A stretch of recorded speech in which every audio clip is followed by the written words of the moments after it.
Good evening. I'd like to call this September 10th, 2024 Bradford City Schools School Board meeting to order.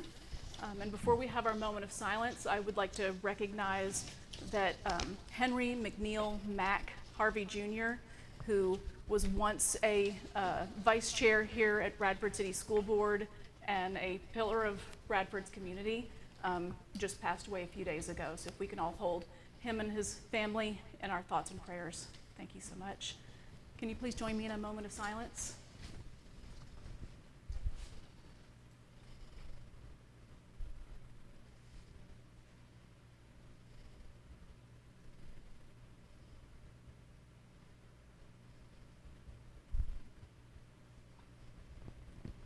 All right, would you care to join me for the Pledge of Allegiance? Dr. Ray, would you like to lead us?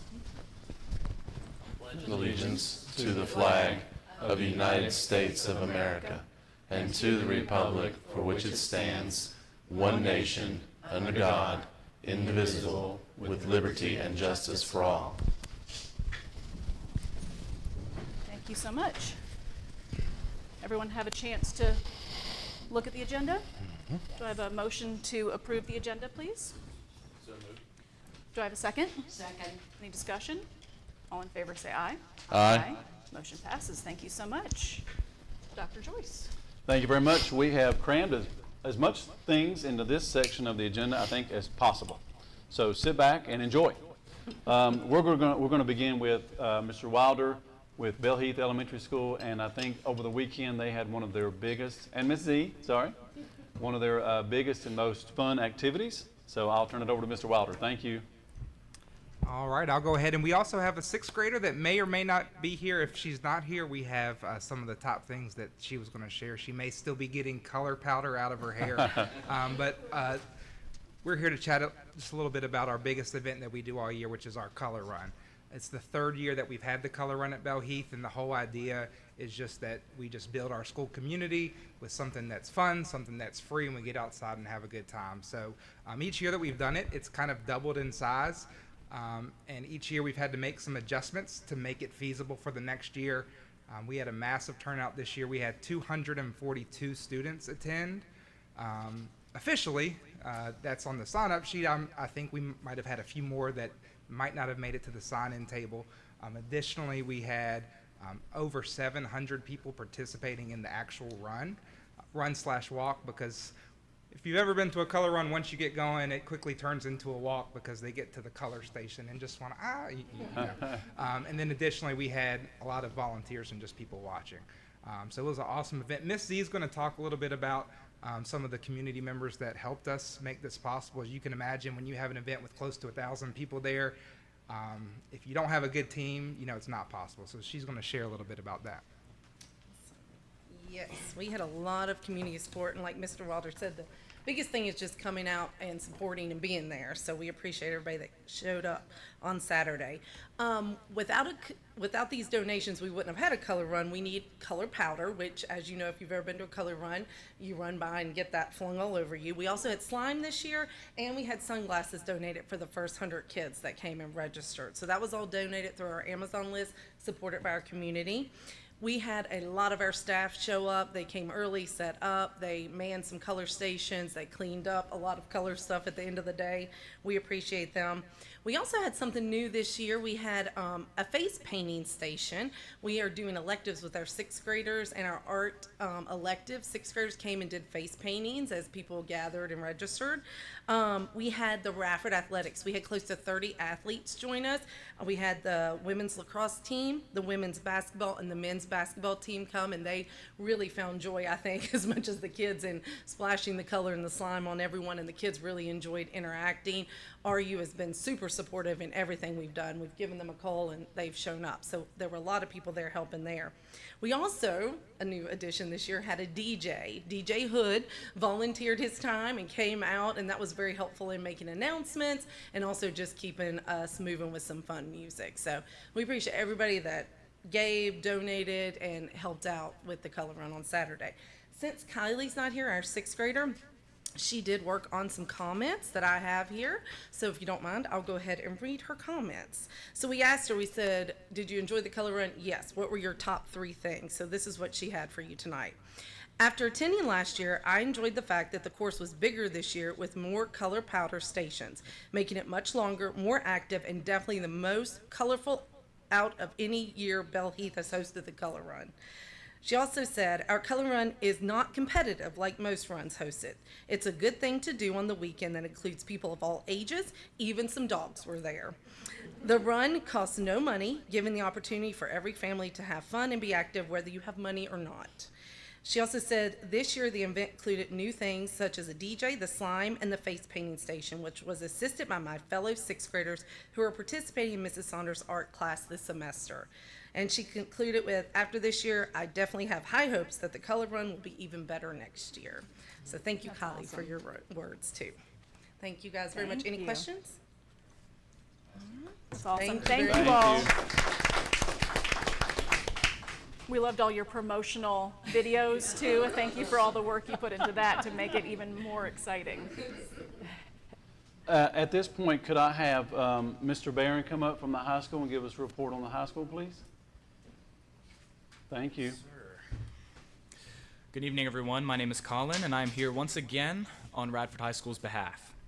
Since my last visit here, many things have been happening at RHS.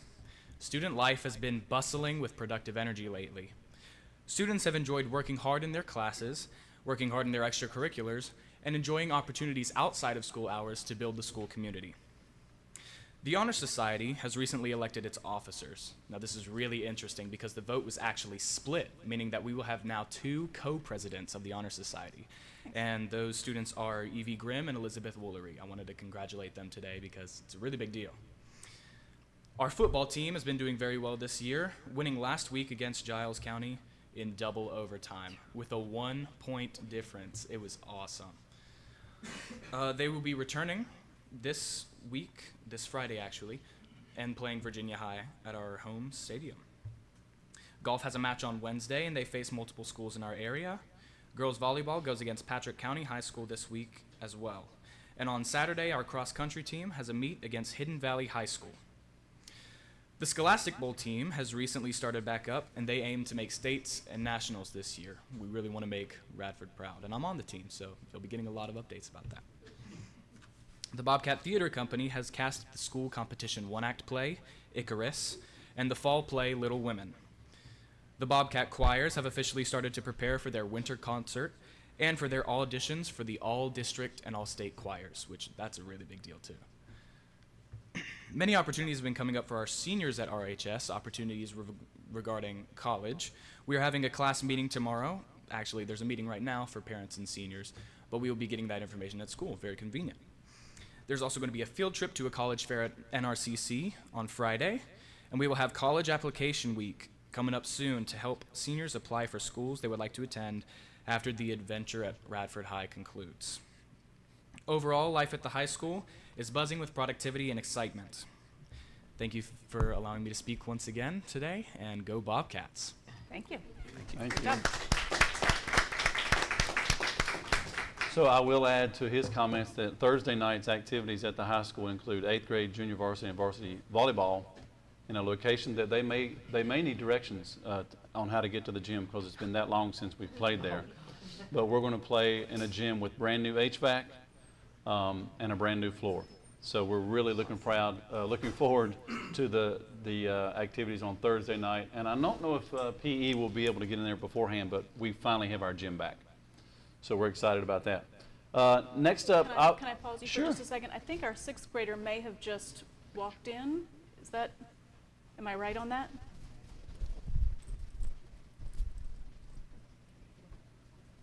that would be awesome. Yeah. Thank you. Because I'd love for her to be able to come up and share with us. Yeah. And Mr. Wilder, her name again, I'm This sorry. is Kylie Crow, and again, if she was a little late again, she had a lot of color powder on herself on Saturday, so she was still probably getting it out. I would love to hear her remarks. Oh. And I would love to hear her remarks from her if she would like to share. Just go ahead. I can start. You sure Yes.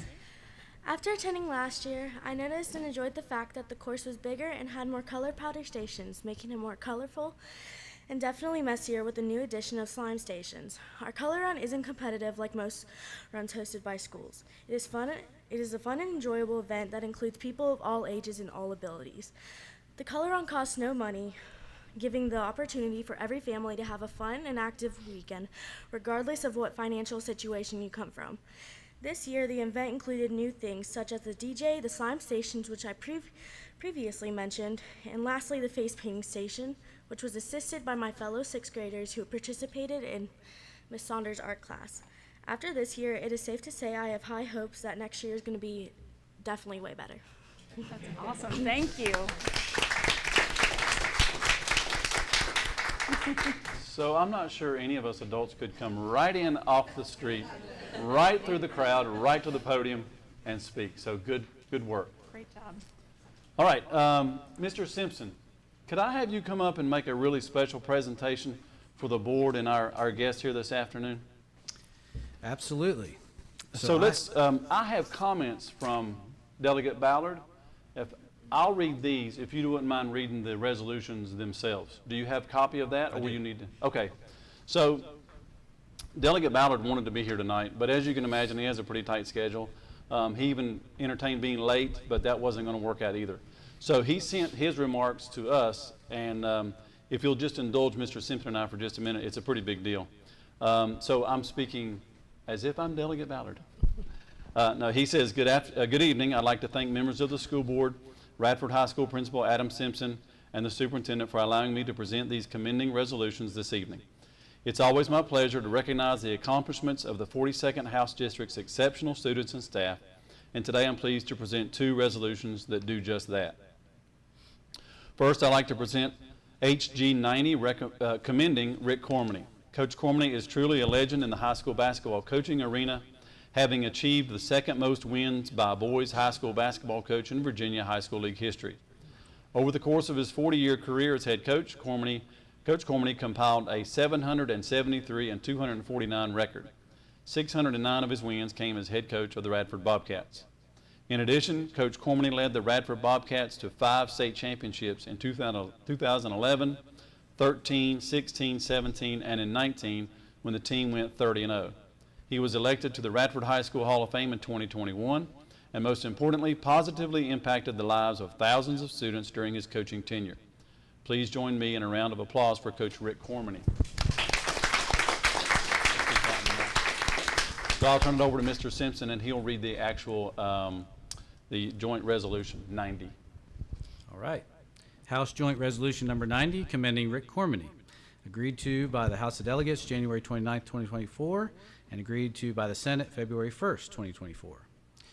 Whereas Rick Cormany, who achieved the second most wins by a boys high school basketball coach in Virginia High School League history, retired as the head coach of the Radford High School boys basketball team in 2023, and whereas over the course of his exceptional 40-year career as a head coach, Rick Cormany compiled a 773 win, 249 loss record.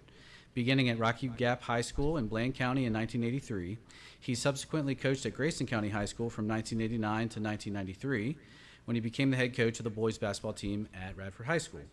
And whereas Rick Cormany amassed 609 of his career wins during his tenure with Radford High School and led the Radford High School Bobcats to their first state title in 60 years in 2009, and in 2011, 2013, 2016, 2017, and 2019, when the team finished the season with a perfect 30-0 record.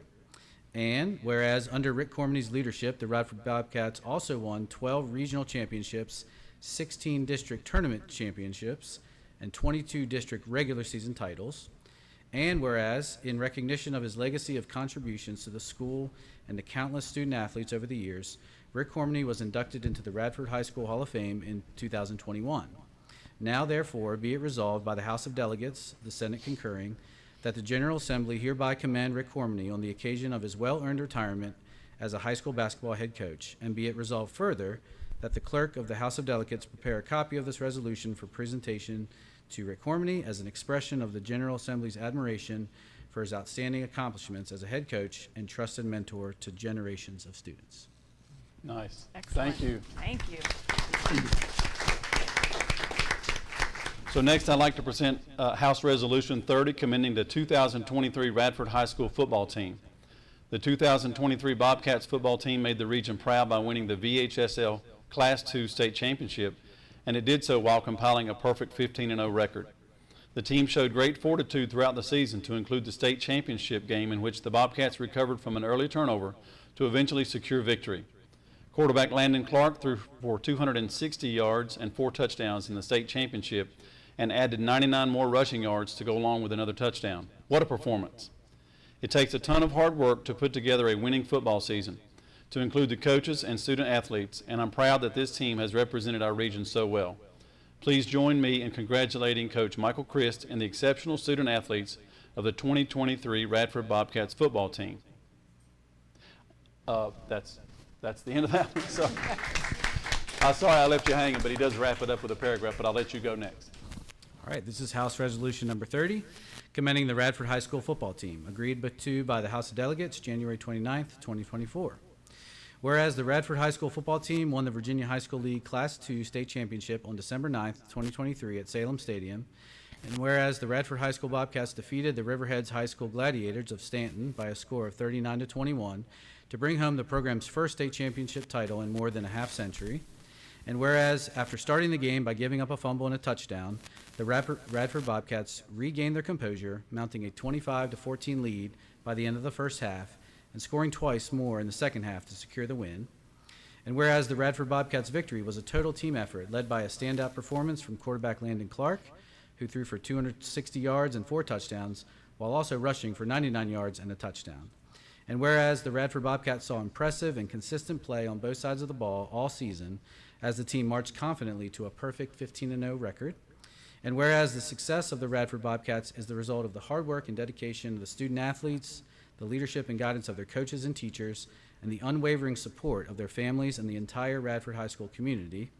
Now, therefore, be it resolved by the House of Delegates that the Radford High School football team hereby be commended for winning the 2023 Virginia High School League Class II state championship, and be it resolved further that the clerk of the House of Delegates prepare a copy of this resolution for presentation to Michael Christ, coach of the Radford High School football team, as an expression of the House of Delegates' admiration for the team's achievement.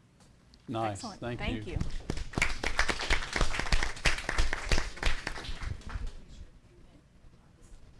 Sure.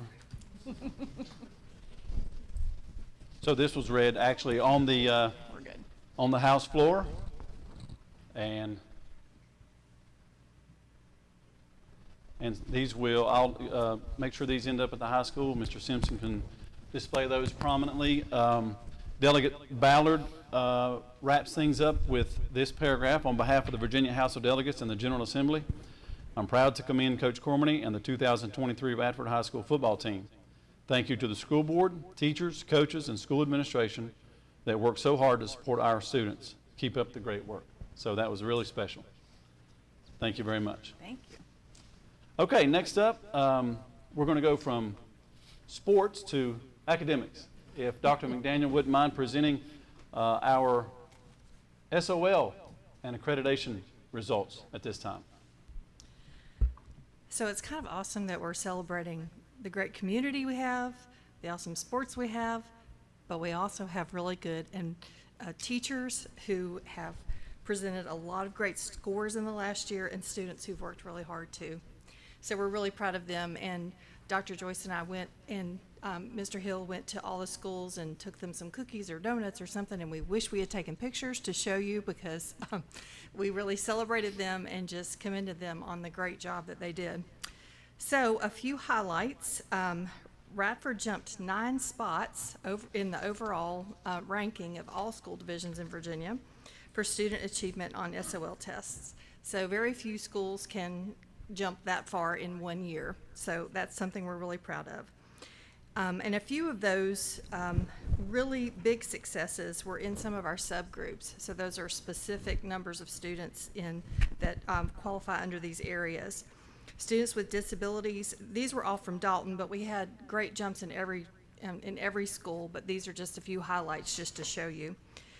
Students with disabilities increased 20.2 percentage points in reading, and increased 15.71 percentage points in math SOL scores overall. Wow. Yeah, that's for all students with disabilities. And then economically disadvantaged students increased 8.77 percentage points in reading. Our black students increased 16.9 percentage points in reading. And so those are really big jumps for a single, group of students, especially our students with disabilities in particular. Those are really large jumps. And so because of that, Dr. Joyce has been invited to present at VAS to share, and got a call from VDOE asking what we did to make that happen. But really, it all came down to the hard work of all of our teachers and students, and the relationships that they have. So we have a couple of highlights for you, and remember, green is good. So when you look at these little snapshots for each school, first we have McHarg, and their scores, of course, they don't have students that take SOL tests since we start in 3rd grade, but their scores are based on the scores of Belle Heath, because we know that a 3rd grader isn't going to just suddenly be able to perform unless they've had a really strong foundation, kindergarten through 2nd grade as well. So as you can see, Sorry, time's up. darn. As you can see, green across the board. So we have met or exceeded the expectation in all of those areas, even in all those gap groups. And then the next school you see is, of course, Belle Heath, and it's going to be the same as what we saw for McHarg, but again, all green. So we're really excited to see that. And then it's just like a repeat. And Dalton, you see all green. So we were just so proud of everyone. And there aren't a lot of school divisions that you're going to go from school to school to school and see all of that. And then at the high school, we see almost all green. So the one area that was not green, they did great overall and had great improvements in all of their different scores too, especially in reading and math, and everything that we are judged on there. But the one area that they have that's different from the lower grades is the CCCRI, or the College Career and Civic Readiness Index. And that the next slide shows what that actually means, or where those numbers came from. And it is a count of unduplicated students in the on-time graduation cohort. So it's by cohort, and they have to meet one of 5 criteria: either credit for an advanced placement, international baccalaureate, Cambridge or dual enrollment course, or career and technical finisher. So they have to earn 2 standard credits and also complete a state-approved CTE program and earn that credential that goes along with it, or completion of a work-based learning experience, or completion of service learning experience, or completion of 3 junior ROTC courses, earning a CTE credential with that. So that's something we have a little bit of work to do on, but we are still in the yellow, so yellow is still good. Green is great. So we're going to try to get to green by next year. So next month, each school is going to present their comprehensive school improvement plans, and we'll talk about the things we're going to do to either continue the great work we're already doing or make improvements in a few little areas. And so we'll be presenting those next month. And of course, after this year, everything we know about accreditation is going away. It's all going to be different, and so we're learning a whole new system, and so things will probably look a little different the next time we present this information. But overall, we couldn't be more proud of all of our schools and all of our students. Any questions? That one yellow area in the high school, is that gonna would guidance play a big role in making that measurement go up? Do you know what I'm saying? Well, As far as like courses and that sort of Yes, thing? right. Yes, and CTE too. Okay. which are both wrapped up into In one Kirsten person? Mosby. Yeah. Oh, right. Yeah. So no pressure, Ms. Mosby. But don't worry, we have a plan between myself and Dr. McDaniel and Mr. Simpson and Ms. Mosby and all the teachers at the high school. We feel really confident that green is yellow is going to become green, because quite frankly, there were some things that that we can improve on without, that we didn't even know we could improve on. Is that, if Yeah, that makes sense? That makes sense. So we're looking forward to putting that yellow into green with very, I won't say minimal effort, but these are things we can easily manage. Yeah. So I expect that to be, now, you know, next year it'll be all different, but I expect us to be fully accredited, and our CCCRI numbers will look much better next year. I have no In fact, doubt. we're looking forward to that. Good. So when they shift to whatever the standards are going to be next year, is it just reshuffling, or are new expectations being added, things taken away? No, so I don't, so I'm going to have a presentation for you guys Okay. coming up to show you exactly what that's going to look like. Quite frankly, it's not one over everyone's heart just yet in the state of Virginia, because there are some things that we think are going to count too much, or not going to count enough, or going to count wrong. But it has been approved by the Board of Education, so we've been sort of waiting to make sure that what we present is factual and going to stay that way, but a lot of it's going to depend on growth. You know, we made a big push a couple of years ago about growth and how that would count for your accreditation.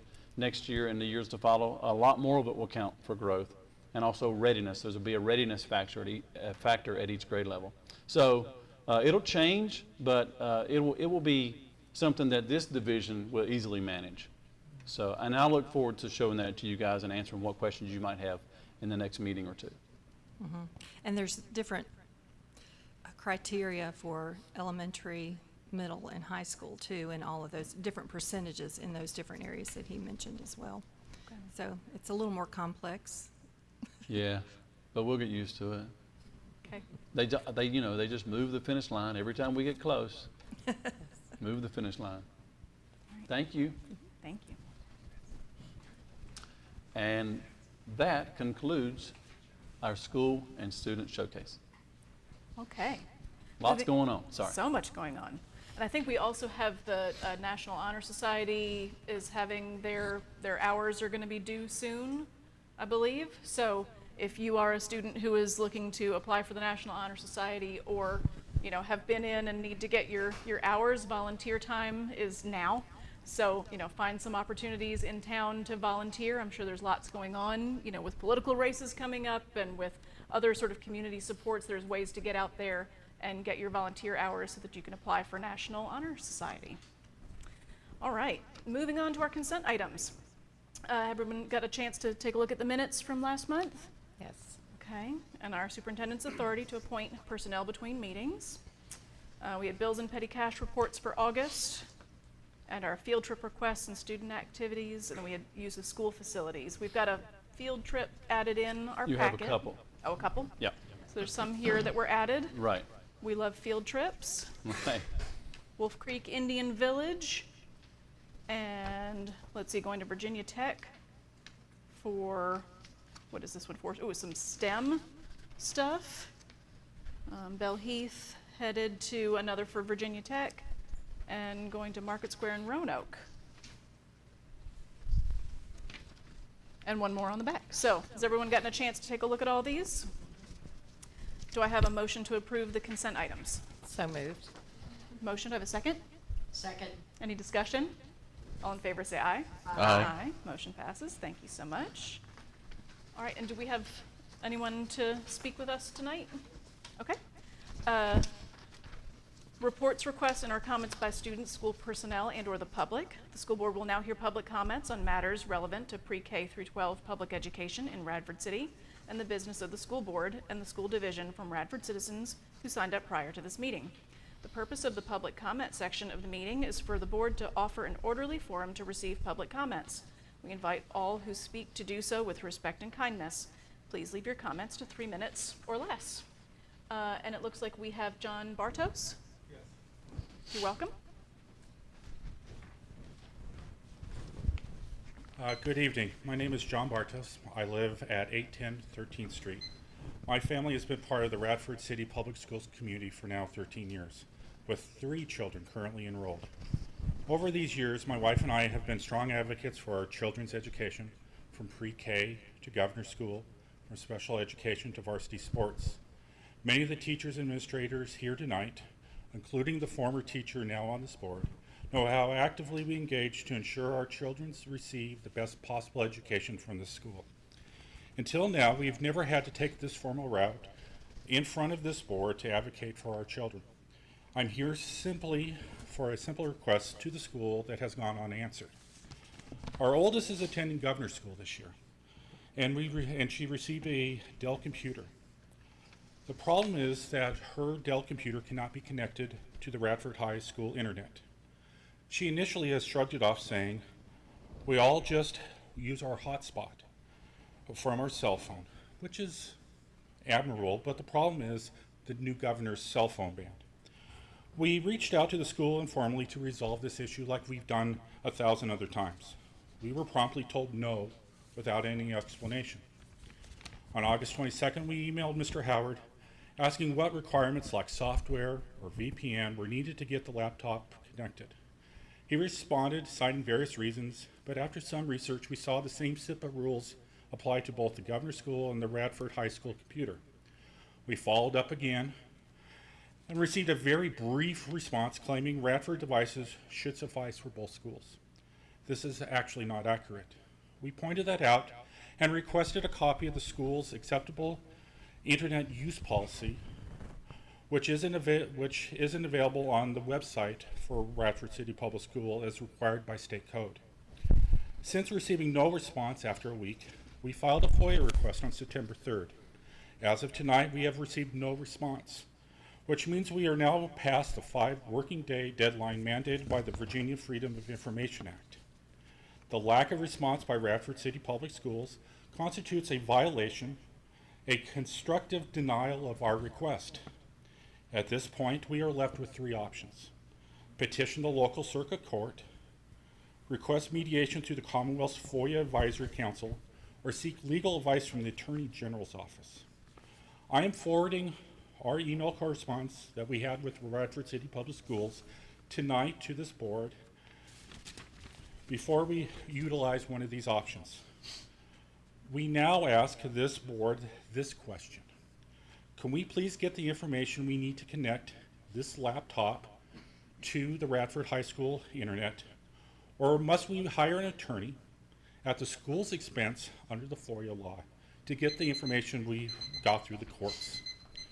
For the candidates for the school board listening intently on this meeting, I leave to you to figure out why parents have to resort to FOIA requests to obtain basic information from their own school district. And maybe you can come up with a solution to remedy this circus. For me, we just want to get my child's computer connected to the internet. Thank you. Thank you very much. Okay. And there's no other folks signed up? All right. No, ma'am. Moving on to report of the superintendent. Thank you very much. I would like to ask Ms. Eagle to come forward, and she's here tonight to present our annual report for the education of the gifted. Ms. Eagle, thank you. Thank you, guys.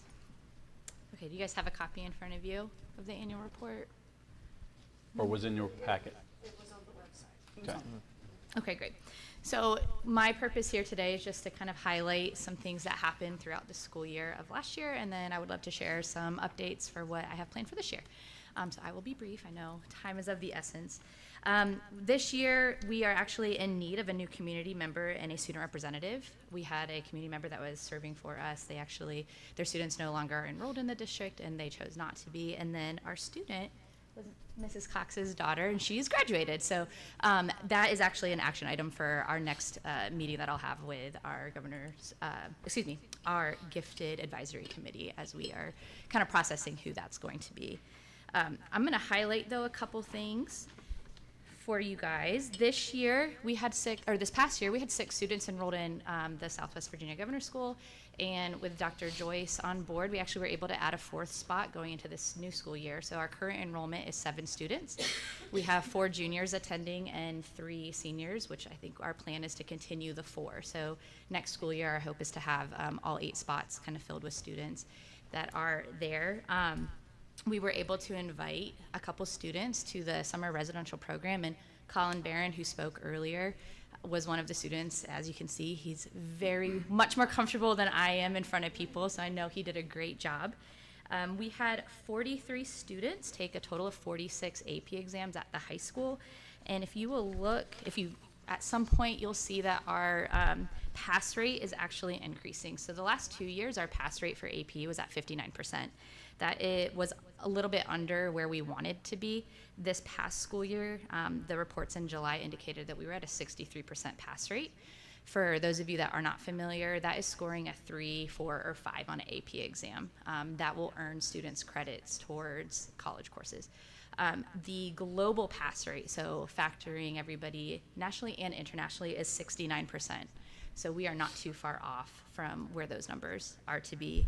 And just to break that down, we had 11% of students score a 5. That's a perfect score on the AP exam. That's very hard to do. We had a couple presidential awards, if you will, on that as well. As far as our data goes for referrals, we had 39 referrals this year. Of those 39 referrals across the 4 schools, we granted 20 identifications. We had 8 math only, 8 language arts only, and 4 that identified for both math and language arts. In underserved populations, of those 39 referrals, 15 of those met in one of those underserved population categories, whether that was disadvantaged, a non-Caucasian demographic as well. And of those, 10 students were granted permission into our gifted program as well. We are continually trying to make sure that our gifted programs are also equitable and are reflecting our population. I think we're doing a really great job at that. At Radford High School last year, we had 73% were identified as white students, whereas as we have at Bell Heath, we're at 66%, which I think is just showing that we are continuing to try to meet the needs of all students and identify students regardless of their background. So that is kind of what we did last year. We are continuing my role with working with all the schools.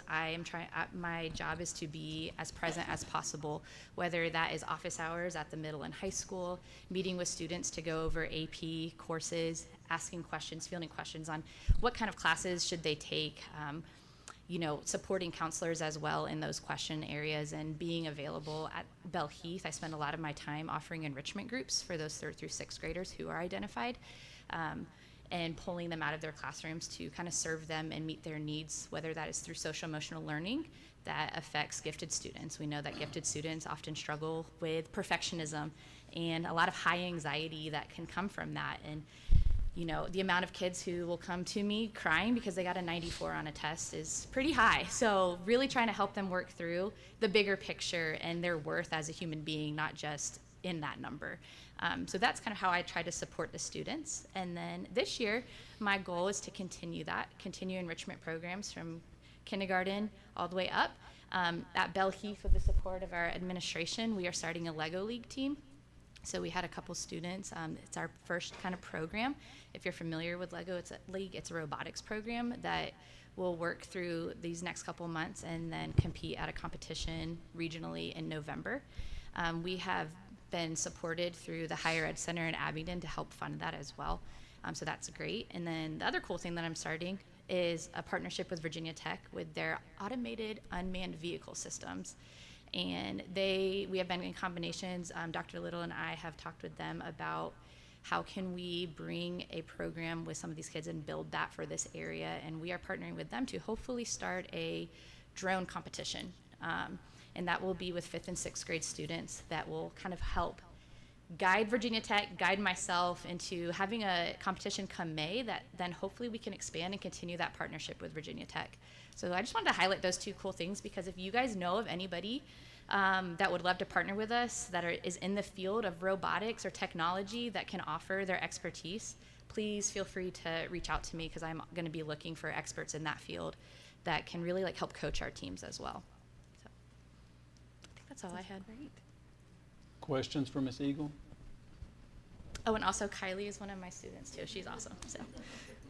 So sweet. Glad you guys got to meet her today. Any questions? Any questions? Okay, Thank you so great. much. Thank you. Appreciate it. Okay, over the summer, we had our retreat at the Highlander. It was a great day, I thought, and during that time, we talked about self-evaluation and where we felt like the board needed to be focused on as far as down the road a bit, and I asked you folks to fill out a self-evaluation, and from those self-evaluations, I've put together a list of the things that you guys felt were most important as far as direction for the board. You should have that in front of you, and if you don't mind, I will review these things with you. So the heaviest ideas that showed up the most were, of course, safety. The board will continue to work to ensure the safety of RCPS students and staff. We strive to offer professional learning opportunities to help staff and students feel safe while present at any RCPS event. That includes sanctioned activities during or after the school day. Furthermore, we consider our partnership with the Radford City Police Department to be invaluable. The relationship with RCPD leadership and our school resource officers is counted among our most mutually beneficial and coveted. Also, our arrangement with Radford University as a neighboring entity that may possibly play a role in any future critical response and management plan is greatly appreciated. And lastly, the Virginia Department of Education also offers RCPS many avenues for assistance in securing a safe school campus. The board will continue to take advantage of these three affiliations as well as others. I will mention that right now, Eric Martin and I have a meeting planned with Radford University, another meeting, the next in a long line of meetings that we've had with those folks, where we may be able to use some of their facilities as far as our reunification plan goes. So if we were to ever need to evacuate the buildings for whatever reason, we would like to use some of the facilities that Radford has to have our parents reunite with their kids. And they've been nothing but gracious, and Mr. Martin and I have a meeting coming up within the next 2 weeks, I believe, again, to look at that plan and start to put it on paper. So we're excited about that.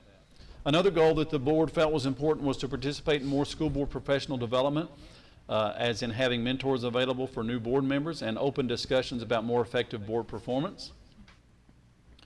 Community involvement was another goal of the boards. They wish to conduct more meetings with stakeholders to help the division reach decisions that most closely affect the community. More background information prior to major decisions. The board aims to have all necessary and pertinent information on hand prior to handing down decisions that affect all or large portions of the division. To be well informed and educated on large-scale determinations is a goal of this board. Long-range goals. The board will understand and take action on plans meant to address comprehensive long-term strategies for the division. These plans will include school system stakeholders so that multiple voices are included in the final arrangement. Media engagements. The board will strive to involve the media, print, electronic, and social, where board and school activities are concerned. We enjoy a positive and robust rapport with local media outlets and will continue to work to nurture and grow that relationship. And finally, facility management, upgrades, and improvements.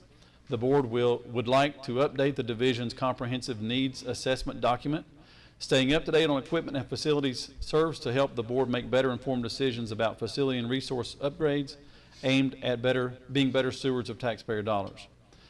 Included in the comprehensive needs assessment, typo, if applicable, the board would like to explore how best to address the Arnheim House, and this report should also help address potential overcrowding at Dalton Intermediate School. So I would like to let you know at this time that Dr. McDaniel, on our big, bold list of things to do, is a strategic plan to make sure that that's up to date and fits the needs of the board and the division. So a lot of these goals will be included in that plan as well as others. But I would like to thank you all for your candid response to the self-evaluation and allowing me to put together what I feel like are your most noted goals. And if you have any questions, I'm glad to field those now. These are quite noble and impressive goals. Thank you very much for putting that all together. Yes, ma'am. Next up is the first reading for the policy revisions for, in August. So for our September meeting, we'll go over the first reading. So if you'll bear with me, I'll go through these one at a time. Not a lot of heavy lifting here. In fact, one policy just has one word stricken through, but it is what it is. So first we have BDD. This is to address board meetings from remote locations. We already have that option in our policy, but this policy is updated to say all virtual public meetings, not just those board meetings, but all virtual public meetings. And then there's the next one is on the heels of that. There's some minor language changes in BDDL. to reconfirm remote participation for an individual member no more than 2 per year, the limit being 2, and all virtual 25% change to 50% change potential.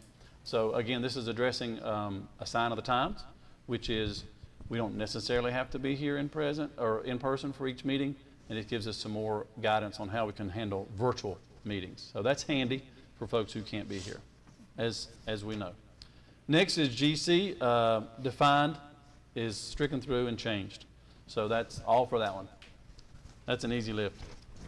IAA, a minor capitalization on the term school board.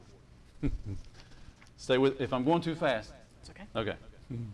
JEC, policy revised in August with new kinship language. The previous language is being deleted, and this policy addresses students who may reside within a division solely for school and a right to division to refuse such students' attendance. Okay? We have a lot of kids that want to be here, so I imagine that this won't apply to us. Next up, JO, minor change fees for copies language has been revised. And I believe that is the last one from the VSBA as far as policy changes. I would like to add to that, if you don't mind, a change in GAB/IIBEA. You have that in front of you. On page 2, it reads number 3 under data and network security. I would like to revise this policy, actually it's a regulation if I'm not mistaken, number 3 to read, the division prohibits the connection of any outside equipment and personal devices in the interest of maintaining the security and integrity of the division's network. You don't have to search very far to find in the private sector as well as in the public sector where internet security has been breached and demands have been made to restore that, whether it's a public school or a business, a corporation, mom and pops, or global. Hospitals are extremely vulnerable, and now school divisions have become vulnerable. Our neighbors in Floyd County struggle with that for about 5 business days, trying to regain their security and integrity. And I feel like that the addition of this third-party device clause in this regulation will help us to maintain our security and integrity so that third parties don't, whether it's on purpose or accidentally, compromise the integrity of our network. So that's an additional one to the VSBA, and we will later on when it comes time to vote, I would like for you to vote on this one as this is ours personally, so to speak, but this is the first reading for the others, okay? Are there questions about that? And I'm happy to field them now or at the time of the vote. I'm curious, and forgive me, I'm a financial person, not an IT person, so I'm asking for information more than anything else. With the provision that we just discussed, third-party devices, we had a presentation this evening of a parent saying they could not connect.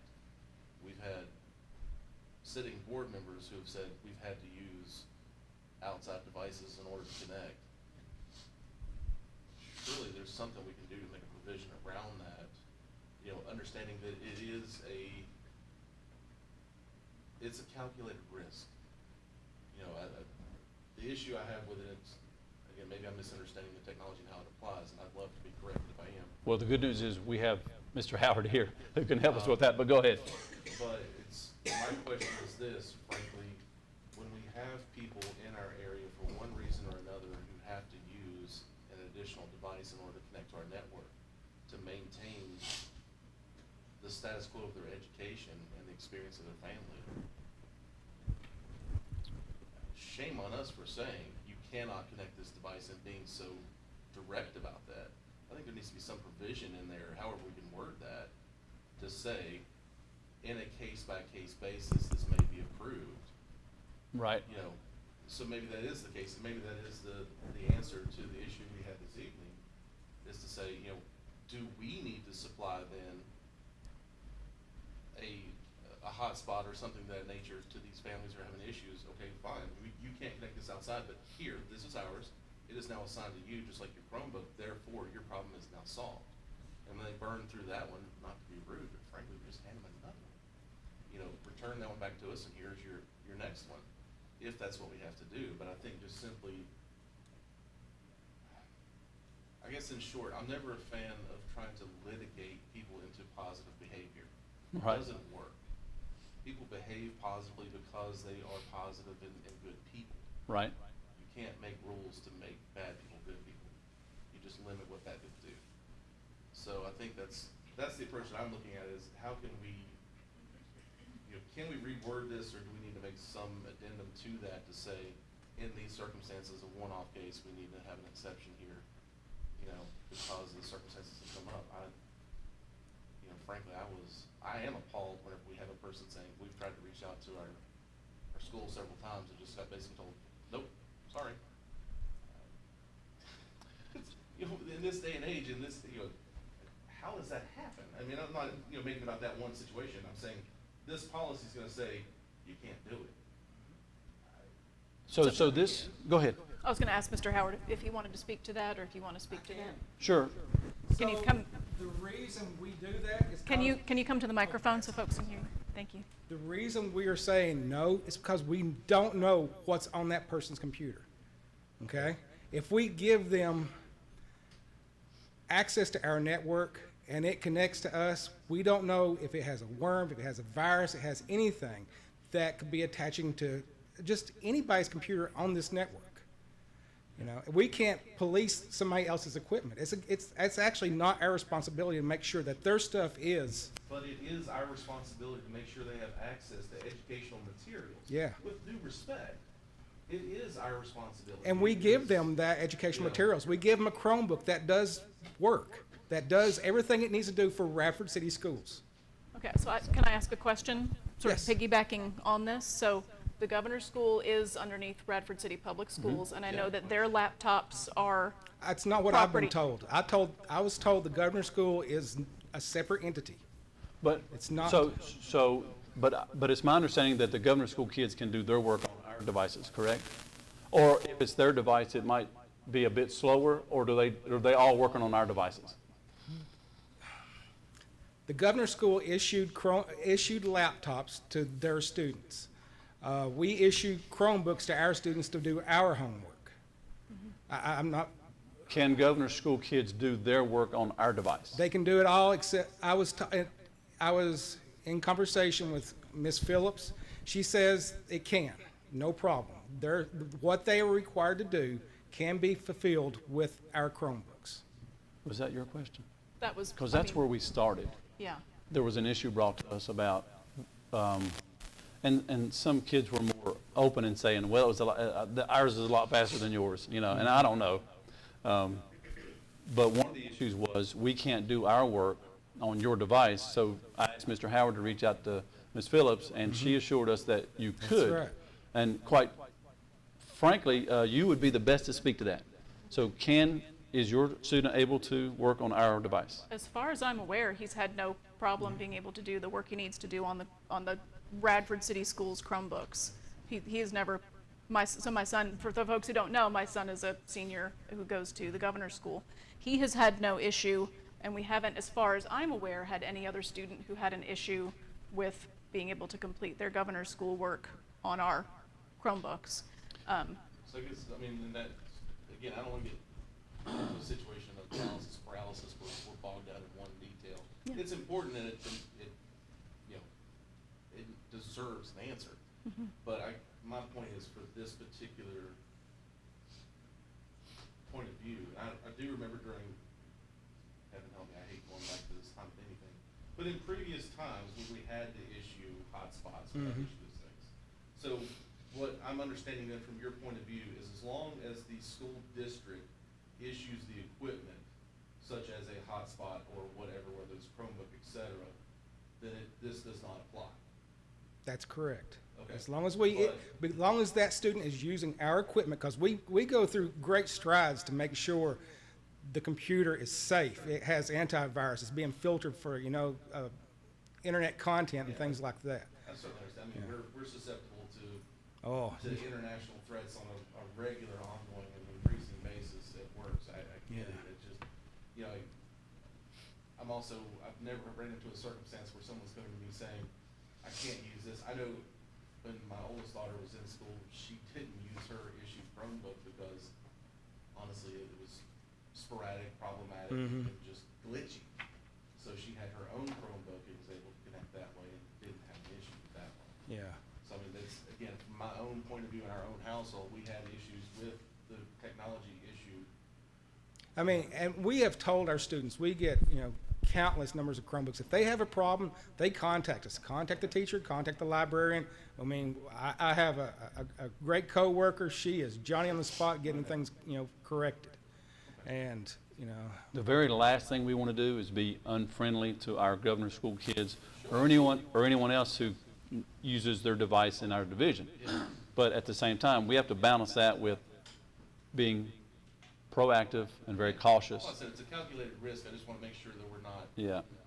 literally cutting off an avenue of access just because we're concerned about the Right. opportunity. So If we don't have to. when I Googled Floyd County to read up on it, the first Floyd County that popped up was in Georgia, and they were held they were held to $170,000 ransom, and they paid it. And I don't know what recourse they had besides paying it because they needed their information back. That's a situation where, and I'm not even sure that we're fail-safe. I'm sure we're not. But that's a situation where we don't want to find ourselves. That's not a budget line item, is it? It's not. I mean, Can I ask what may be a silly question? Isn't there a difference between network and Wi-Fi? no, it's all the same. It all goes back to one location. It really does. But we could have a Wi-Fi connection that doesn't Not here. exist within our Be- network. So you would have to firewall off that completely. And the way our network goes, everything goes from one school to one school, back to the head office, back to here. And at that point, you would be opening a firewall up to transfer that information to get into another firewall. So at that one point, you can be unprotected and have our network with Correct. that same Can thing. someone get on the school network from their home computer? Can someone at their home? If I'm at home, if my son is at home No, on his Dell, he can't get into anything within the school. no, not here. Not See, if it's home. I guess I understand what you're saying. I ask those questions for a reason, but I struggle with the same thing you do. Now, if you're, Because if someone has a computer, I'll be very honest with you. that's fine. No one graduates from high school and uses a Chromebook ever. I agree, yep, you're So right. Chromebooks, I'm not a fan of. I think they're boat anchors. Tie 10 of them to a rope, throw them over and stop You know, the to boat. clarify also, now, if you have a child that's at home and he logs in with his email account, his school email account, he is tied to our network. He will go through our content filter. Correct, on a personal device. Yes, on a personal and on our And on the Chromebooks. Right. So my point is, if we put a Starlink up right here, right now, every kid could bring their governor's school laptop here and connect through their email and access all of the documents. They could, So- yes. So Wi-Fi in the network, But not the school's Wi-Fi. You're talking about a Starlink Wi-Fi. I'm talking about a separate Wi-Fi. Yes. Yes, to access our network. I don't want to get all technical. I guess I understand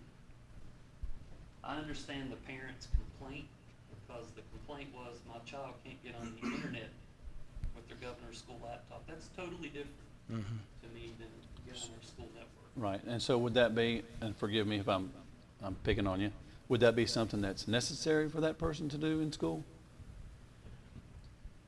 From what Ms. Phillips has said, it's not. That's correct. And I just defer to the Sure. director of So- the governor's school. If I can jump in, Yeah. I don't know what the governor's school uses, but we don't use Microsoft products. We do have access to Microsoft products, So we yes. can- We are on our Chromebooks? inherently, we're a Google platform here, but they do have access to Microsoft Office, the 360, the online version of it. That way it works on the Chromebooks itself. Okay. Well, and we just addressed that this week with a student who needed Excel. And Mr. Howard was my able. point. I'm assuming governor's school uses what the rest of the world uses for the most part. Right. Yes. And Mr. But Howard I may was, be wrong about that. A lot use Google too. well, he was able to walk her through the steps to get on Excel. Yeah, but if we're going back to what you said about the complaint, my understanding is they just wanted Wi-Fi. And the response was use a hotspot, but they can't use a hotspot because phones can't be used. So I believe if we're gonna have the response at school, you need to use a hotspot, then we need to provide something, to your point. Whether that's some other kind of Wi-Fi Sure. connection, a hotspot, I know we bought them in the past. If we're splitting, Whatever that may be, if we're gonna say, we can talk about it later, I don't wanna get into Right. the weeds of that, but Sure. it's, to me, they're two different things. I'm Internet curious why. connection's different than getting on our network, right? I'm just trying to protect the school system. That's all I'm after. I totally understand from the school Wi-Fi perspective, we don't have a public Wi-Fi in our building. That's correct. Yeah. go ahead, Ms. Moore. I'm curious why this has never come up before. Why has it never been a problem before? Kids have probably had their phones out doing it. Yeah. Oh, Well, there's, okay. frankly, there's probably still a degree of kids that are throwing their hotspot on and putting their phones in their book bags and doing what they need to do. Right. Now, if we okay. were in the business of splitting hairs, Yeah, I can walk through any classroom in the building and my phone will ping on hotspots that asking me, do I want to connect? So a lot of them are named, you know, Miss Boyd's hotspot. It doesn't take long to figure out who's hotspot, okay, for lack of a better term. Yeah. okay. I'm not in the business of splitting hairs, but, you know, I couldn't look at the governor and say that I was following his executive order to the T. I couldn't. Okay, yeah. But again, most of the kids that are using these hotspots are using them for good, not evil. Correct. Now, if we want to explore the possibility or the option of handing out hotspots, we can look at that. We would just have to, again, we'd have to be real careful who we let on there and why. If that makes sense. You know, give us a good reason why you need a hotspot, why you need an internet connection beyond ours. I guess the example tonight is one that hits home because it is a school-issued device that we're saying no to. I think that's something we need to have a discussion about. I understand the security piece. Totally, 100% understand it. But I also understand the students issued a computer that's better than what we issued and being told they can't use it until they go to that other building. That's, Right. there's something wrong. Right, I understand, and it's, you know, schools are always the last to know. You know, folks in your business would laugh us out of the room if that were a thing in your world. But we're always the last to know. And we just play catch up, I feel like, all the time we play catch up. I just feel like there may be other options. And there could be, and you guys totally have the option to table this vote on this policy tonight. These are all first read policies except for the one I brought to you. We can also throw it in there as something to vote on next month and let Mr. Howard and I try and sift through some options. So, and we can talk about that when it comes Has there time. been a conversation with that parent about the reasons Yes, there has. that network safety and Yes, security? yes, ma'am. Okay. I think the reasons are valid. I want to be Yeah. clear. I just think there may be other Because, options. I mean, a ransom threat, 170,000, that's cheap. From what I've seen, man, they go millions quick. They're usually the multi-million. Yes, they do. Well, maybe that's why we're not getting hit, because they know better. You know, can't squeeze blood.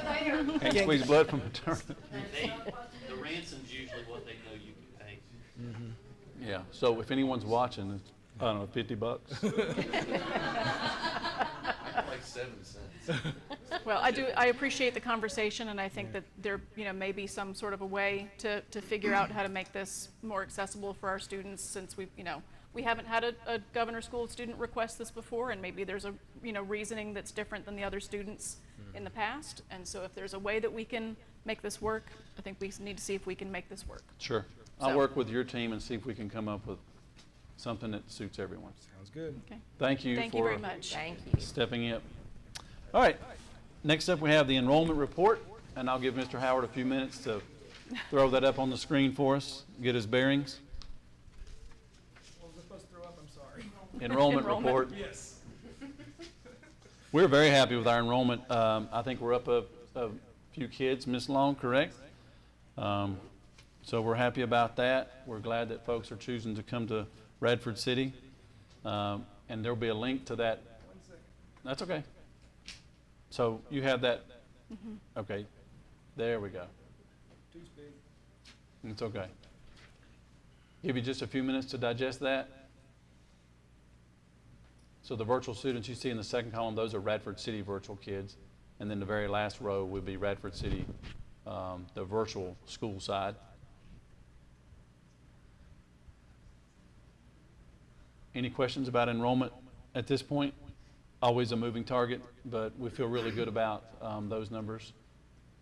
If you wouldn't mind, we're going to start this each month. If you'll click on that link, we're going to start this attendance report each month from Miss Gerald. She's doing is she here? She said she might not be able to make it. She does a wonderful job in keeping these principals up to date on what their attendance numbers look like. She sent out, I'm just going to read just a little bit from this email that she sent out. She's got shout outs for individual schools as well as individual teachers.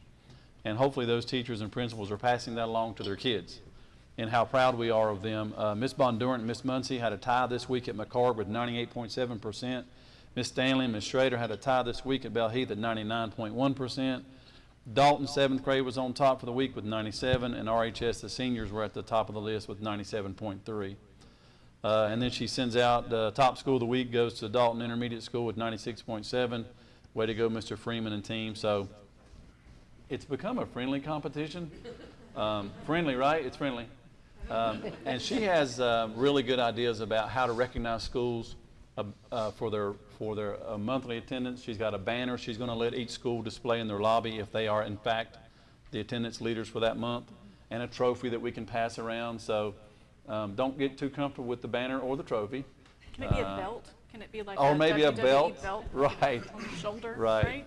But I say all that to say that she's done an excellent job. She has created a ton of energy around attendance, and we do expect to see the numbers from that increase. From that initiative and those efforts, we feel like our attendance numbers are really going to skyrocket. Okay, thanks, Mr. Howard. If you wouldn't mind the behavior incident report, please.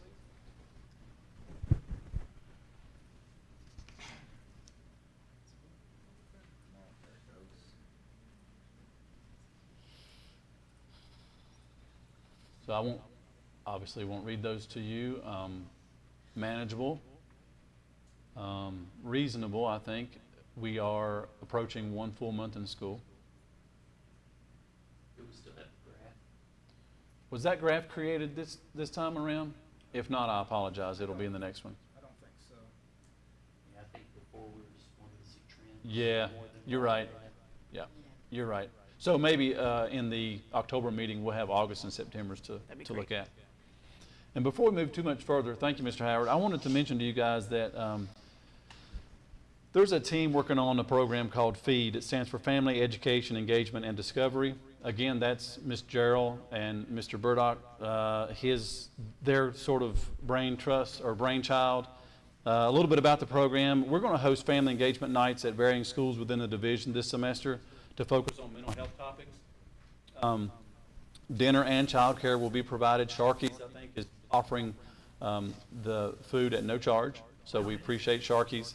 And she may have mentioned this the last time she was here, but I want you to know that coming up on the 23rd of September at 5:30 at McCarg will be our focus is screen time. It comes on the heels of the executive order, so it's perfect timing. On Monday the 21st, we'll talk about vaping, alcohol, and other unhealthy choices at the high school. Again, that's at 5:30 on the 21st. The 18th of November at 5:30 at Bell Heath, we'll talk about Unstuck and On Target. I won't pretend to know what that will be about, but should be an interesting presentation. Then on Monday the 16th at McCarg, it's Healthy Parenting. So once a month at different locations during this semester, we're going to have some really nice programming about how to be more involved in school, making better choices, things like that. So I just want to give a shout out to her team for putting that together. Excellent. Do we have any capital projects updates? Nothing more than the floor is ready to roll and the HVAC in the gym has a few more tweaks and it'll be ready to go now that fall's here. But maybe we'll pop off a few 80s again and have those up and running. Otherwise, everything is smooth sailing. Sounds great. I do have one more. Okay. if you don't mind. This is under other. I would like to propose that Radford City Schools consider allowing grade 6 students that attend Bell Heath Elementary to participate in middle school athletics. Our athletic director, Mr. Greg Wade, along with Ms. Long and others, have researched the idea and determined that for an additional cost of $311, up to 75 of our 6th graders can be covered through VACOR. That's under the $1 million plan. That's $1 million per incident. So for $311, we can add 75 kids to the plan. This initial cost does not include money for additional coaches' compensation, additional referees, travel, facilities, equipment, to include the extra students. But those are all things I can get you a number on or an estimate. But we do know that it'll be $311 plus those expenses that will help build our middle school programs in the areas of track, baseball, softball, and soccer. And Mr. Freeman, you can speak if I'm not correct on some of these things. Please stop me. So what's been happening is our junior varsity programs have been picking clean the middle school 8th graders to move up to JV so that we can even have a JV team. We feel like that, in theory, the addition of 6th graders will help then replenish those middle school teams so that if an 8th grader is talented enough to move up to junior varsity, it's easier for us to let them go because we'll have some kids in grade 6 to come up and fill those spots. I think it can only build our programs through all 4 of these sports and more, but right now the ones that are hurting the most are track, baseball, softball, and soccer. Now, allowing grade 6 kids to participate in middle school sports does not automatically mean that they will participate. A lot of times there are interest meetings and there aren't enough 7th and 8th graders to show up to field a middle school team. That's, we won't check that box with this, but I do believe that it gives us a much better chance to field a team if we allow 6th graders to practice and play with the middle school team. That does present some headaches for our coaches as far as practices because Bell Heath won't be able to get there until much later than practice will have started. So those coaches will have to wait on our middle school 6th graders to arrive. And I haven't even asked Mr. Smith what that does with buses and what bus might take them there, if any. It's already been discussed that it could be up to the parents to get those kids to practice. So those are things that we don't know. But I would ask the board to consider at least the first hurdle of allowing kids to be insured, covered, while playing middle school sports at the cost of $311 for the remainder of this year on a $1 million per incident policy. And I'm happy to answer questions. Sounds like a great idea to me. It makes sense because 6th Yeah. graders are normally middle schoolers anyway. Right, and that's the luxury that other divisions have. And I'm not here to argue grade alignment or grade location. I'm not. I think we got a pretty good thing going, as long as you stay green. Otherwise, those 6th graders are going to Mr. Freeman's. But as far as, so it's been a logistical thing for us in years past. But I think if it's important to us, if there's a will, there's a way. And Ms. Long and I are considering upping our per incident to $3 million next year. That'll be a bigger cost, but not that much, actually. But right now, we're at $1 million per incident for only $311 more, just in time for winter sports. And I'm happy to, now I'm glad that we have Mr. Freeman and Mr. Wilder here to answer some questions, but those are the basics. I think it would be, as long as there's interest in it from the student and the family populations. I think Mr. Freeman has fielded a lot of interest and questions about it. That makes sense to me. I wonder if there could be a chaperone that walked them from Bell Heath up the hill. I mean, I don't know if a bus is, it depends on how many students. There is a trail there. There's a trail that they could be even off the road. Just, Pending logistics, I'm okay with. yeah. Crossing the whole road, just the insurance piece. I think if needed, 6th graders should be able to play middle school sports. Yeah, I think it would be great. Would you like to solicit a motion? And saying usually there's pecking order. Varsity takes precedence, then JV, then. There's kind of a precedence in the pecking order of how things occur. Varsity takes precedence over everything. They're playing for state titles. JV would come second, and middle school would come third. And that's kind of the way it is when it comes to practices and transportation, fields, and things. Varsity gets first dibs, JV second, and then middle school third. We had a middle school baseball team the past 2 years. We started practice at 6 o'clock at night down at Veterans Field. And in the first 3 weeks of the season, we practiced in the dark, and it was cold. We were freezing out there. The time changed 3 weeks into the season, and we had daylight, and it was a little bit more manageable. But we kind of understood we were at the end of the line, and varsity came first, then JV, and the rec department helped us out and let us use the field at Veterans Field, but we had to wait till varsity and JV softball were done. So it really was an issue because we didn't start till 6 o'clock anyway, and from 6 to 7:30 we had our practice. That's Thank you. just, I guess, strengthened my argument of pending logistics, which is that's these guys' jobs. Children likely would be home and parents would be providing transportation anyway. Right. We could get our homework and dinner out of the way and then head to practice. However it works out, I'm okay with it. Okay. I think it puts us on a level playing field, no pun intended, with other schools. Sure. Growing these programs. So I'd be happy to entertain a motion, if somebody would like to be able to move forward with this. How should it be worded? Are we having a motion to put it in increase the action funding? items, you mean? Or, I guess first we would need to put it as an We action can item. move it down, yeah. So what am I putting as an action item? How would we word? Are we talking about the financial part or the, I think that's the easiest thing to put into a motion is that we agree to provide the funding to be insured, sixth graders to be insured to play middle school sports. Is that all we have to vote on, though? And you could Is it in also policy? said, and to allow them to participate, because at this moment, they are not allowed. Right. By policy? That's a great question. Unspoken. Could be or is it unspoken. Right, Yeah. is it just something we? And it's just something we've never done. So I'm not advocating that it be put into policy, but I think that if the board entertains a motion that we include them in our middle school sports programs and all the funding that includes, then if it passes, then we would move forward and get started right away. So I'd like to make a motion that we move this to action items tonight. yes. And you have to give somebody something to read. Okay, so I have a motion to provide funding for sixth grade students to be financially covered and to be able to participate in middle school sports. And is it just sports? To my knowledge, In- it's just in activities? athletics. Any other activities you can think of? Like theater?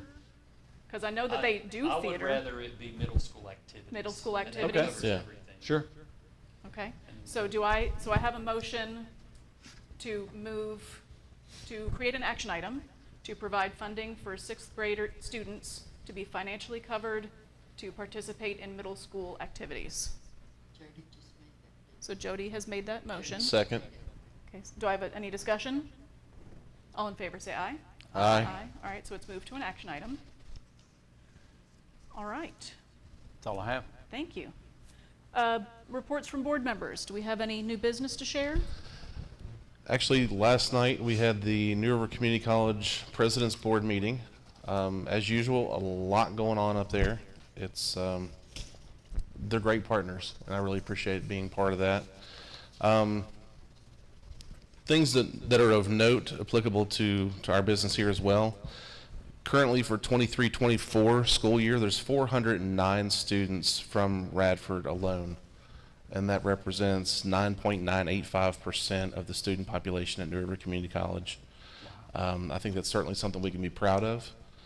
I'm always proud when I hear those numbers. A lot of our students do participate in the ACE program, and forgive me, I didn't bring Angie's numbers, but there's hundreds of thousands of hours of community service that go back in from that program alone. So if you're not familiar with it, definitely look into it. It's amazing. Yeah, it really is a huge resource. Other things that are going on, speaking of New River directly, we are in the process at this point in time of choosing a new president for the college. Dr. Huber is retiring in December of this year, and there are some dates coming up where there's an open public forum for the community if you'd like to attend and have some insight to the candidates that are there. There are 5 candidates at this point in time that have been selected to move forward with processing. The dates are going to be September 18th, 20th, 25th, 27th, and October the 2nd. And specifically, they're looking at a timeline from 11 a.m. to 11:45 a.m. At the Christiansburg site for New River Community College. So it's a great opportunity. If you haven't been over there, stop in for that. Get to meet the new president candidates, have some input, possibly even ask some questions if they are able to open the floor for that. I do recommend it. It's an impressive stack of candidates slate that we have available. So I'm looking forward to their continuing the work that Dr. Huber has been doing all these years. Dr. Joyce was kind enough to extend out a invitation event. It actually is open to the public. It's going to be held at New River Community College. It's sponsored by New River Valley Community Services. And this is actually an event directed by Kevin Hines. And it's on Tuesday, September the 17th at 7 p.m. at New River Community College in Dublin. And this is actually a great opportunity to learn more about suicide prevention. So it's it's school board forum night for those candidates coming up and wanting positions on the board. But if you have an opportunity, I recommend to anyone to go to that event. Check it out. It is something to be aware of. It is a huge issue in every community, especially ours. We don't believe that it is, but it's here. So being aware of how to identify those signs and help our friends and neighbors and even our family in some cases. Please do take advantage of that. He has a remarkable story. Yeah, truly. If you look it up, it's inspiring. My daughter, who's a professional counselor, has heard him at the ACA. Wow. And she said he's really, really good. Nice. Other things, because there was some changes within the city of Radford and the venues we had around the 4th of July. Jimmy Fortune used to always be a big headliner for us. He's going to New River Community College. So he's actually going to be up there. It's not a free event. You actually do have to buy tickets. They're $25 and $35 at the door, depending on what you do. But that's actually coming up on Sunday, November the 10th. So if you were ever looking for an opportunity to go off-site and hear Mr. Fortune go through his sets for the community, that's a great way to catch up on that. And Friday night, those Friday night lights. Bobcats are in the renovated stadium. It looks gorgeous. It sounds even better. It's amazing. It's going to be a lot of fun. I'm looking forward to it. Best band in the land's going to be out there doing what they do best, so that's always exciting. It's a really exciting program this year. I don't want to give it away, but you definitely want to check it out. So if you get a chance, come out and see us. Right. That's all I got.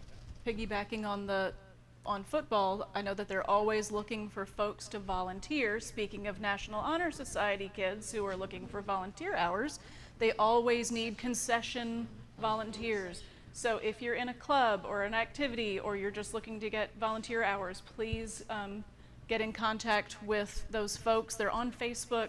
I'm not sure who the person is to contact this year. Is it still? I think Elizabeth Knight. Elizabeth Knight. Hook you up. Which is wonderful that she is still volunteering her time with us. So if you can reach out to Elizabeth Knight, if you or your group, and it could be a Radford University sports group, it could be anybody who is, we want the parents who have their kids on the field to be able to go watch their kids on the field. So if you have the ability to volunteer for a Friday night, that would be wonderful. Okay. Anybody else have updates? We have quite a couple of nights coming up, do we not? Radford University's new governor's school is going to host 2 solid nights of meetings, tomorrow night and the next night. Right. Wow. I'm going to have to squeeze some volleyball in there somehow. I don't know how yet, but if you see my screen is if I'm not. If you disappear, I'll know. I'm at the high school at the volleyball game. Okay. But this is the next 2 steps in a long line of steps that will culminate with Radford University hosting a wonderful governor's school for the arts and humanities. So we're looking forward to that. Ms. Swing and I will be together the next 2 nights for that. Okay. I've got two things if nobody else. So on Thursday, Dr. Joyce and I are going to have our lunch and learn with, it was supposed to be with both the Davids, David Horton and David Ridpath. David Ridpath is not able to join us. Yeah, I was going to talk him into paying I know. for his retirement, but Right? he's busy. But so we have started to have the chair and our superintendent meet with our mayor and our City manager. To be able to make sure we're keeping in touch and keeping those lines of communication open.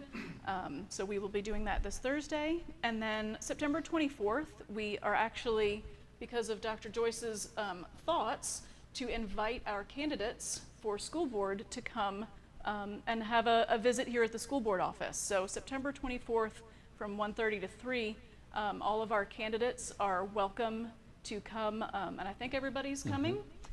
So they're going to be coming here and getting to meet, you know, the folks who are here in this office so that everybody really understands. Because I think a lot of us, when we were running for office, we thought we understood how the school board office works and how Radford City Schools works. We had no idea. We had no idea. Everybody has wonderful ideas and initiatives that they want to get going, but until you really start to meet the people who work here, and I think our principals are going to come by. A lot of the folks in this room will be here. Yeah, and if so not everyone. It's going to be a really wonderful opportunity for these candidates to, you know, be able to have some feet on the ground before they're even elected. And I think that that's a wonderful tradition that we're starting this year. Sure. And I look forward to that being a really great time together. And it's not gonna be an agenda, and we're not having a meeting. Very informal. And we're not doing any business. So, Well, I've asked Ms. Rife to be here because she will be her role as the chair. But then I've asked Ms. Boyd and Ms. Swing to be here, but we have to figure out a way that you're not here together. So. Oh. I can take care of that real quickly. Ms. Boyd can be here. I will be in Greensboro. Okay. Okay. Yay. I'm sorry. We don't have to flip a coin. It's gonna meet the board members or sit with my mother, and I'm sorry she wins. yes. Okay. Yeah. Yeah. Right. So we're okay with that So then. I think It'll we're be all right Ms. to Boyd. do some welcoming and show them around Sure. and see how it goes. Mr. Mook is going to will have refreshments for us, so we're going to try to include some of the kids as well. So we're going to roll out the red carpet. Sounds good. All right, anyone else? All right, moving on to our action items. We have our annual report for the Education of the Gifted report, 23-24. Do I have a motion to approve the annual report from Gifted?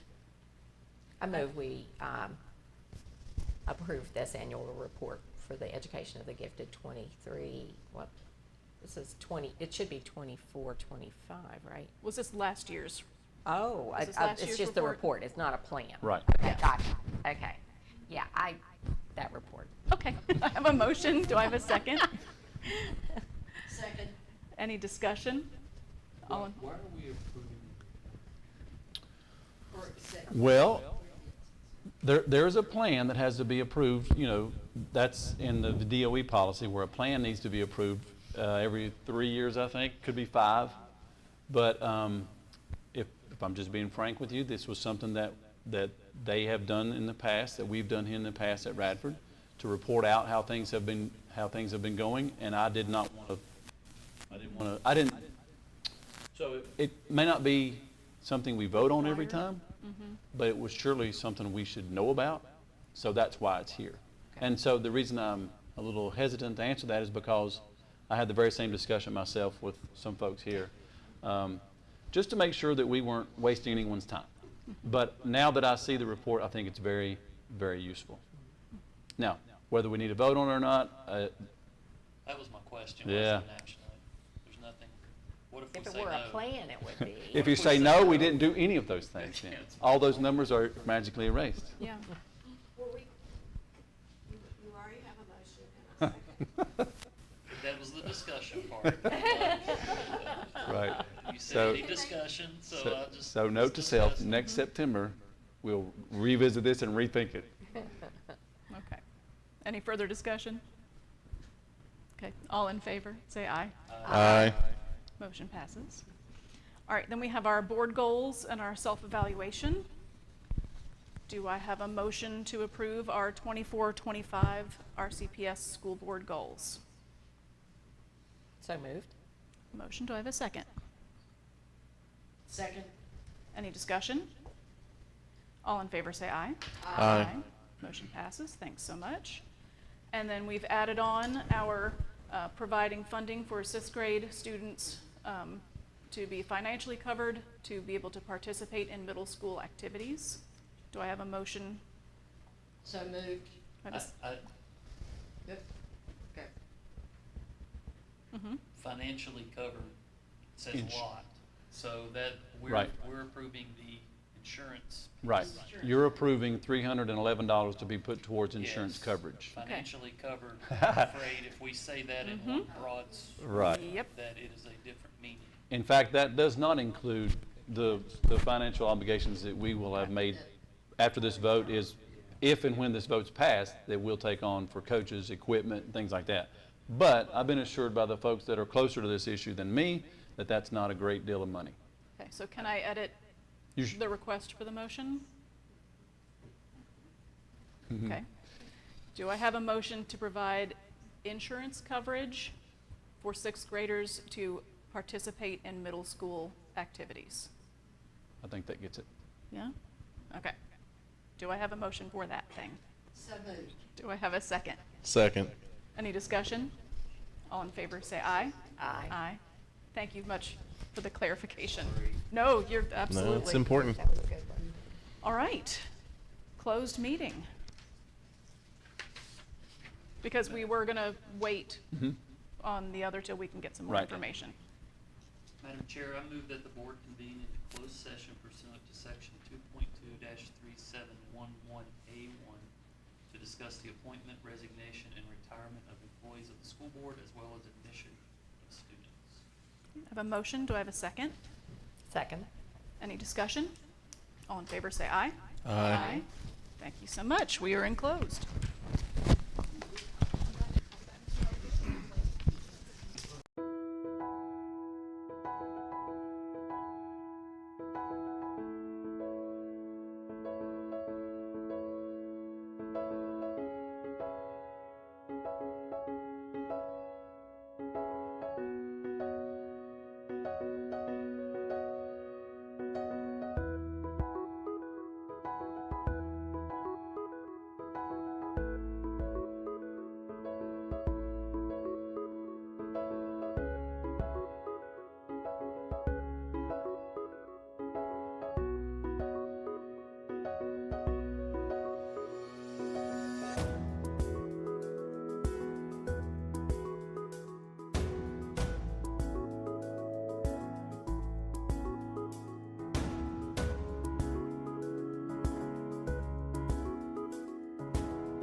Convene in regular session.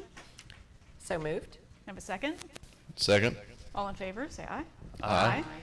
All right, Dr. Ray, can you certify our closed meeting, please? Madam Chair, I'd like to move that we certify closed session that we discussed section 2.2-3711A1. Yeah, I have a motion. Do I have a second? Second. Any discussion? All in favor say aye. Aye. Thank you so much. All right, we have some personnel matters. Do I have a motion to approve the personnel matters as discussed? I make the motion, we approve the personnel matters discussed in closed session. Okay, I have a motion. Do I have a second? Second. Any discussion? All in favor say aye. Aye. And our tuition students, can I have a motion to approve the tuition students? I move that we approve the tuition students. Okay, do I have a second? Second. Any discussion? All in favor say aye. Aye. All right, and our next regular board meeting is October 8th, 2024 at 6 p.m. here at the School Administration Building. Thanks so much, and we are adjourned.